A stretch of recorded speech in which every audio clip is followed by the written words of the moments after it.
कहाँ हुनुहुन्छ साउजी? म त काम परेर सुरत गएको छु। ए हिजो साँझ हिसाब गरिदिन्छु भनेर भन्नुभएको थियो त म यहाँ व्यस्तता बजार आएको थिएँ के। मेरो थोरै काम परेर म सुर्खेत गइहालेँ। साँझ आउन म साँझ हिसाब गरिदिन्छु। म सुर्खेतदेखि साँझ आउँछु।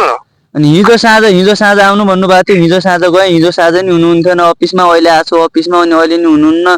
के पैसा दिनुहुन्छ कि नै के तपाईँ? कस्तो हो के दाइ?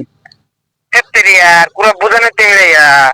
म सुर्खेत गइहालेँ भने त काम परेर म साँझ आइहाल्छु त भन्दैछु।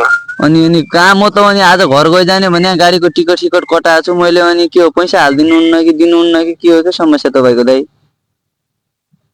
पैसा त नदिने होइन यार। त्यसमा अनि मेरो त्यस्तो समस्या पर्यो। अनि साँझ आऊ, म साँझ आउँछु।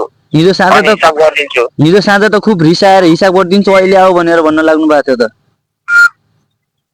अनि साँझ अब गरिदिने भनेको थिएँ, त्यस्तो समस्या परेर सुर्खेत गइहालेँ। अनि होइन नि त, अब हिसाब गरिदिन्छु भन्नुभएको थियो। मैले गाडीको टिकट कटाइसकेको छु। अब गाडी आउनु ला उता जाजरकोटबाट। ए ल, मैले हिसाब गरिदिन्छु।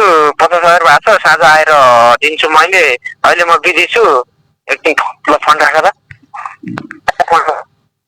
यस्ता